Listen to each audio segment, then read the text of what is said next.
Major Glenn Ignacio joins us, retired Air Force Special Operations Commander. And what about the message? That's what I was talking to Kelly about, that this sends from the United States. They went all week negotiating back and forth with the support, with the veto. In the end, aid goes into Gaza, no ceasefire, U.S. abstains. What do you read into it? Yeah, I think this was exactly the wording that needed to occur for the U.S. to feel comfortable about continuing the operations, at least combat against Hamas that Israel is doing, but at the same time be able to support the humanitarian aid. I really believe that this is one of the things that Russia was saying, hey, we don't want it too watered down, and the United States saying, hey, we do need it watered down compared to just saying cease operations.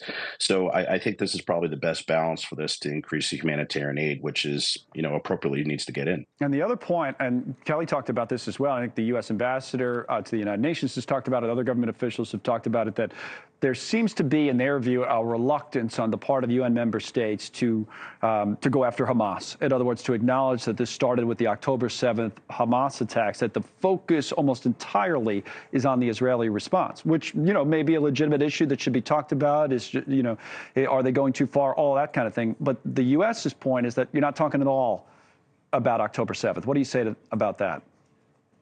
Yeah, I completely agree. It's we've discussed it a few times on prior segments that the information warfare we see every day, something happening in Gaza, which is the humanitarian impact, and that literally is one of the things that's always foremost in everybody's mind.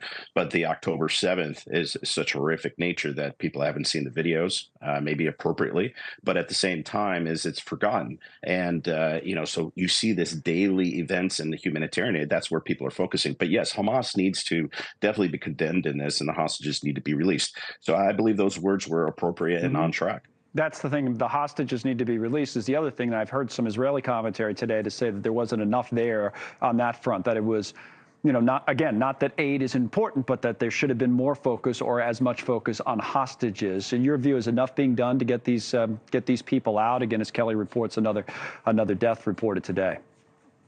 Yeah, I mean, Israel's main focus is to get those hostages out, along with the combat operations. Those definitely would be primary. But here's the thing: is the humanitarian aid is getting into Gaza. That's what the whole push was on this vote.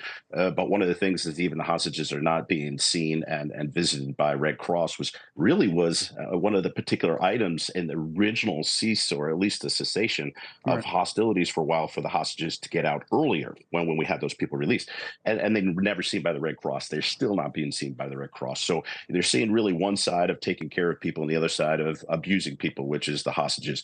I believe that needs to be pushed. And that's where the pressure against Hamas is just not happening in the international community. Final comment here, as we come up on the end of the calendar year, at least, where is this war in your view? I mean, we can't seem to get a handle on how much progress. We talk back and forth a lot about humanitarian issues, civilian casualties, what's happening in northern and southern Gaza. Where do you think Israel is in this, and how much more do they have to do to accomplish what they say their goal is? Yeah, I do believe that the operations, especially combat operations, are still going to continue. I think we talked about it, definitely, out on a limb through January, and if not longer. But the idea is that Hamas needs to be destroyed. That's the infrastructure and everything that gives them the capability to fight. That is going to occur. Israel's not going to stop unless that occurs. But as far as I think the critical part is what's going to happen after this. What is going to happen with the rebuilding of Gaza, the existence, who's going to manage it, who's going to do security? That is something that's not talked about because it's too soon, but we really need to think about that as far as what the future is for the entire state. All right. Have a good holiday, sir. Major Glenn Ignacio, thanks for coming on. We always appreciate it. You too as well. Thank you, Go. All right.